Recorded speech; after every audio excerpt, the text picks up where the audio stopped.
જિંદગી જીવવાની બે રીત હોય, કાં તો એક ખૂણે રડી લેવું અને કાં તો દુનિયાના બધાય ખૂણે લડી લેવું. એટલે આજે જે હું વાત કરું છું એ તમારા વાત જિંદગી જીવવાની બે રીત હોય છે. કાં તો એક ખૂણે રડી લેવું અને કાં તો દુનિયાના બધાય ખૂણે લડી લેવું. આજે જે હું વાત કરું છું હું વાત કરું એ વાત જો તમે સમજી, એ વાત જો તમે એની અંદર ઉતરી ગયા તો તમને એક વસ્તુ વિશે ખબર પડશે કે આજે જે હું વાત કરું છું એ વાત કરું છું સબ્જેક્ટ મીન્સ કે કોઈ હિન્દી, ગુજરાતી, ગણિત કે એ સબ્જેક્ટ નહીં.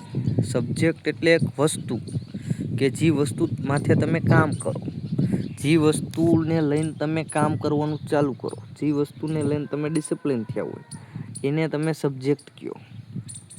જો એ સબ્જેક્ટ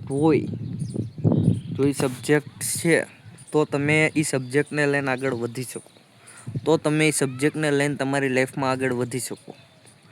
સબ્જેક્ટમાં જેમ ગણિતમાં જેમ તમને ખબર હોય તો સાઇન થીટા કોસ થીટા આવે, તો એમાં તમને સાઇન થીટા કોસ થીટામાં ન ખબર પડે. એમાં પહેલાં તમારે જોવું પડે, એમાં તમારે પહેલાં કેલ્ક્યુલેશન મારવું પડે કે સાઇન થીટા કોસ થીટા એટલે ક્યાંથી આવ્યું, કોણે લખ્યું, શું કામ લખ્યું, સાઇન થીટા કોસ થીટાનો મતલબ શું થાય.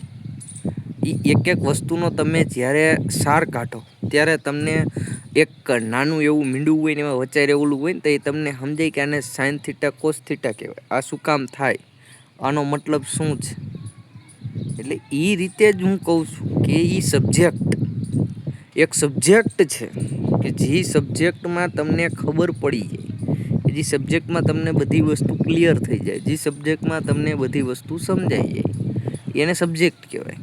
જેમ કે હું કોઈ પણ એક વસ્તુ, મારી એક સ્કિલ છે, મારી એક એડિટિંગની સ્કિલ છે, તો એડિટિંગ તમે હમણાં ના કરી શકો. એડિટિંગ કરવા માટે તમારી પાસે એક થોડી એવી સ્કિલ હોવી જોઈએ, થોડું એવું ટેલેન્ટ હોવું જોઈએ કે જેની અંદર તમે તમારું ટેલેન્ટ દેખાડી શકો.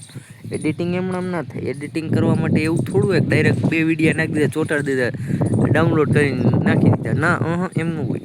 એડિટિંગ કરવા માટે એક સ્કિલ આવે, એમાં તમે ટેક્સ્ટનું જોવું પડે, તમારે સ્પ્લિટનું જોવું પડે, તમારે ડિલીટ કરવાનું જોવું પડે, અવાજ ફૂલ કરવાનું જોવું પડે, પાછલો અવાજ બેકગ્રાઉન્ડ નોઇઝ કેમ રિમૂવ થાય એ જોવું પડે. એક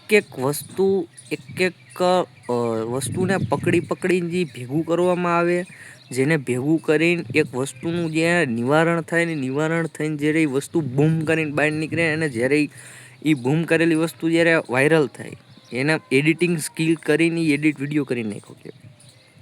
એટલે સબ્જેક્ટમાં એ રીતે છે કે તમે જે એક સબ્જેક્ટ પકડું, તમે એક કામ પકડું, તમે તમારી કામ સાથે ગ્રો થવું હોય, તમારી કામને તમારી આખી લાઈફ પર્સનાલિટી બનાવવી હોય તો એ કામ સારું હોવું જોઈએ, એ કામથી ને તમારી ઓળખાણ હોવી જોઈએ. એટલે એ વસ્તુ એક એવી છે કે સબ્જેક્ટ, ગમે એક સબ્જેક્ટ હોવો જોઈએ.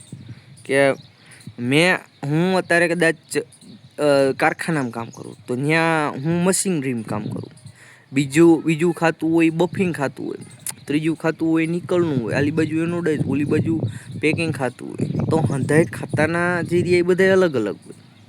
જેમ કે આ મારું ગામ છે, મારી ગામની બાજુ બીજું ગામ, તો એ ગામમાં માણસો અલગ, આખું ગામ હોય ગામના હંધાય ઘર એક જેવા ના હોય, એ હંધાય ઘરની અંદર માણસો અલગ અલગ હોય, માણસોના વિચાર અલગ અલગ હોય, માણસોના મગજ અલગ અલગ હોય. એ રીતે જ તમારું સબ્જેક્ટ હોય એ તમે અલગ અલગ રાખો. તમે એક સબ્જેક્ટ જેમ કે પકડી લીધો, આજનો સબ્જેક્ટ તમે પકડો કે આજે હું આ કામ કરીશ, હવારમાં એમ કીધું હું આજે આ કામ કરીશ, બપોરે તમે પાછા બીજો સબ્જેક્ટ પકડી લો, બીજું કામ પકડો કે હું આજે પાછું આ કામ કરીશ, તો એમ ન હાલે. તમે એક સબ્જેક્ટ કહેતા તમે કામ પકડી લો, તમે એ કામને તમારી પહેચાન બનાવો, એ કામ પકડીને તમે એ કામ સાથે ચાલો. જ્યાં તમે એ કામ સાથે ચાલશો ત્યાં તમને તમારી સાચી ઓળખ થશે. એટલે મેં કહેવાનો વસ્તુ એ કે તમે સબ્જેક્ટ ગમે તે એક પકડો, તમે એક વસ્તુ પકડો, તમે એક કામ પકડો, એ કામ સાથે તમે ચાલશો તો તમારી એક અનંત ઓળખાણ થશે, જેથી કરીને તમે ઓળખી તમને માણસો એ રીતે ઓળખશે. એટલે આ ભાઈ તો ઓલા નહીં, આપણે આનો વિડીયો જોઈ નહીં, હા બહુ સારું બોલે એક વસ્તુ વિશે. એટલે એ વસ્તુથી તમારી એક અલગ પ્રકારની પર્સનાલિટી, તમારી એક અલગ પ્રકારની ઓળખાણ થાય. એટલે સબ્જેક્ટ મેન વિષય જ આ છે.